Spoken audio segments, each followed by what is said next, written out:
తప్పటడుగు. ఇంకొకటి ఏంటంటే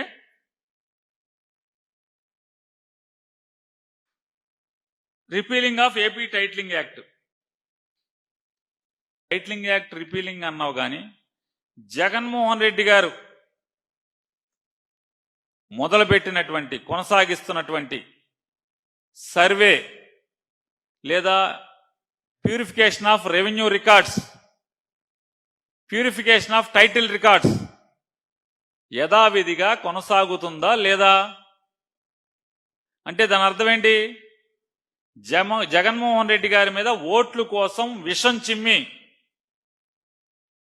దుష్ప్రచారం చేసి తప్పుడు మాటల్ని ప్రచారం చేసి పవన్ కళ్యాణ్ గారు, నారా లోకేష్ నాయుడు గారు, చంద్రబాబు నాయుడు గారు, ఈటీవీ, ఈనాడు, ఏబిఎన్, ఆంధ్రజ్యోతి, టీవీ5 ఇట్లాంటి అన్ని ప్రచార మాధ్యమాలు కూడా జగన్మోహన్ రెడ్డి గారి మీద పచ్చిగా విషం చిమ్మి ఇవాళ జగన్మోహన్ రెడ్డి గారు ఆ కార్యక్రమం మొత్తాన్ని మీరు సర్వే ఆపారా?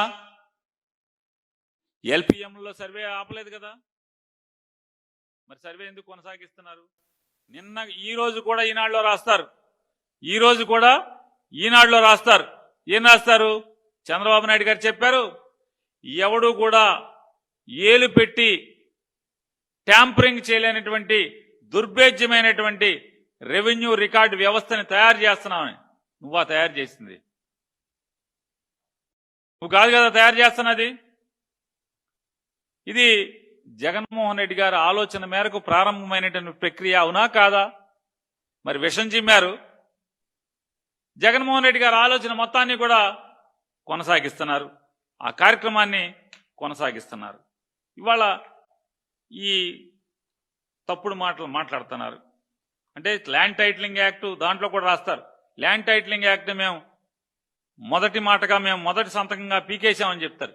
కానీ ఆ ల్యాండ్ టైటిలింగ్ యాక్ట్ ఏదైతే దానిలోని భాగమైనటువంటి సర్వే కానీ అంటే ఎల్పిఎంల ద్వారా సర్వే కానీ జియో కోఆర్డినేట్స్ని ఫిక్స్ చేయడం, సరిహద్దుల కింద భూ సరిహద్దుల కింద లాంగిట్యూడ్ లాటిట్యూడ్ ఫిక్స్ ద్వారా భూ సరిహద్దులను ఫిక్స్ చేయటం, లేదా క్లీనింగ్ ఆఫ్ లేదా rectification of purification of revenue records, title రికార్డ్స్ని యథావిధిగా కొనసాగిస్తున్నారా లేదా మీరు అనేది నేను మిమ్మల్ని సమాధానం చెప్పని అడుగుతున్నాను. అలాగే 1,60,000 కోట్లు అంటే సంపద ఏంటంటే 1,60,000 కోట్ల రూపాయలు సంపద సృష్టిస్తామని చెప్పి 1,60,000 కోట్ల రూపాయలు అప్పు సృష్టించినటువంటి పరిస్థితి. ఇంకొకటి ఏం చెప్తారు? P4 అంట. ఏంటయా P4 అంటే? పబ్లిక్ ప్రైవేట్ పీపుల్స్ పార్ట్నర్షిప్ అంట. P4 అని పెద్ద ఒక 10 కోట్లో 15 కోట్లో ఖర్చు పెట్టి పెద్ద పండగ చేశారు. బస్సులు పెట్టి జనాల్ని పోగేసుకొచ్చారు.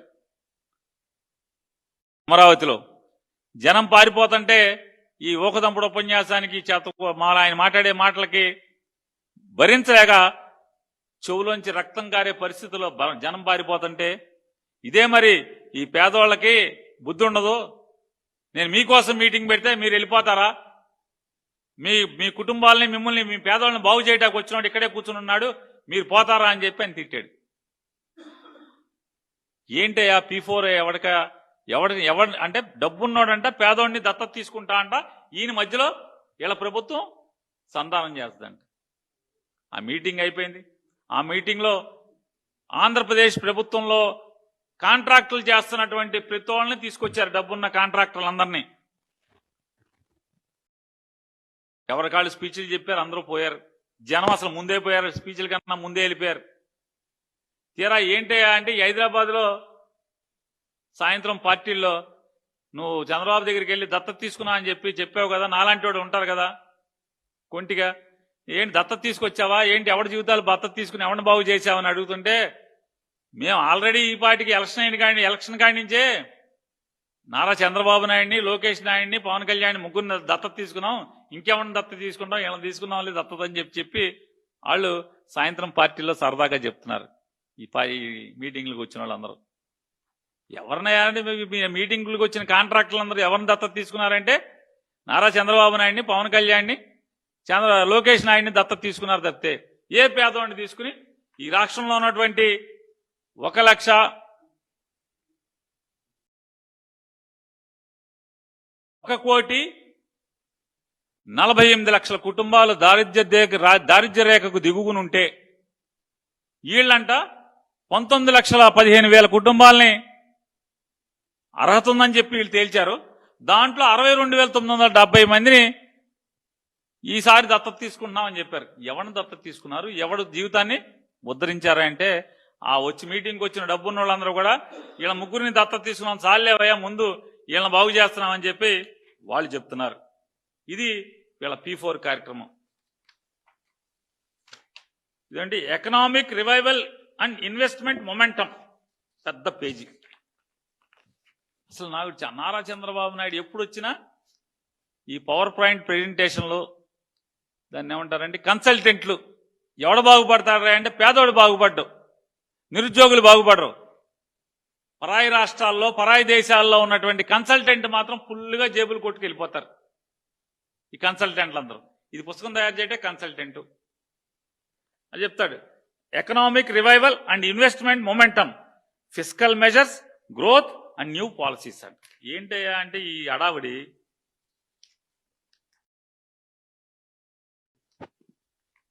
దీంట్లో ఇస్తాడు. ఫిస్కల్ డిసిప్లిన్ అని పెద్దగా పెట్టాడు. అంటే ఆర్థిక క్రమశిక్షణ. చంద్రబాబు నాయుడు గారి ఈ ఆర్థిక క్రమశిక్షణ ఏంటయ్యా అంటే ఈ ఆర్థిక క్రమశిక్షణ ఇళ్ళది 1,61,000 కోట్ల రూపాయలని అప్పు చేయటమే వీళ్ళ ఆర్థిక క్రమశిక్షణ. అంటే జగన్మోహన్ రెడ్డి గారు 5 సంవత్సరాల్లో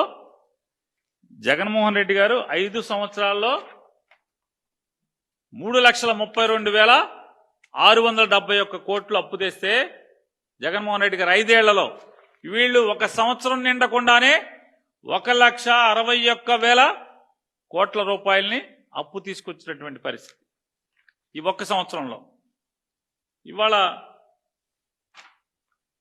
ఈ రివైవల్ అన్నారు కదా, ఈ రివైవల్లో ఆర్థిక క్రమశిక్షణ అప్పు తెచ్చారు. ఇంకా ఆర్థిక క్రమశిక్షణ ఏంటయ్యా అంటే పవన్ కళ్యాణ్ గారు ప్రమాణ స్వీకారం చేసిన కొత్తలో Guinness book of world record అంటే ప్రపంచ గిన్నీస్ బుక్ రికార్డులో ఎక్కిస్తున్నాం. ఏది మన యోగా లాగానే యోగా మ్యాట్లు ఎక్కించారు కదా గిన్నిస్ బుక్ లో.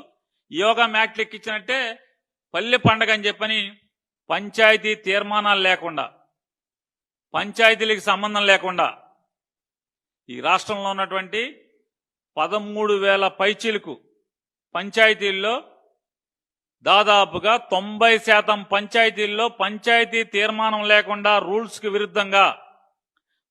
విరుద్ధంగా పల్లె పండగ అని చెప్పని ఎన్ఆర్జీఎస్ లో మెటీరియల్ కాంపనెంట్ ఎన్ఆర్జీఎస్ వర్కుల్లో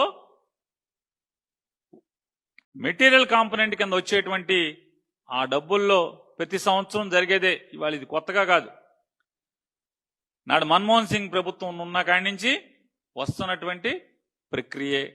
కొత్తగా వీళ్ళు కనిపెట్టింది కాదు, కొత్తగా వీళ్ళు సృష్టించింది కాదు. ఈ పల్లె పండుగ అనే ఒక పేరు పెట్టి అదొక అంటే వీళ్ళు ఏంటయా అంటే వీళ్ళు ఈవెంట్ మేనేజర్లు.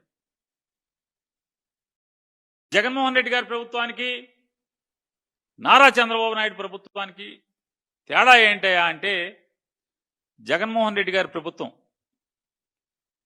నారా చంద్రబాబు నాయుడు ప్రభుత్వం వీళ్ళ పనితీరుని దేంతో పోల్చొచ్చాయా అంటే ఒక ఆడపిల్ల, మన ఇంటి ఆడపిల్ల పెళ్లితో పోల్చొచ్చు.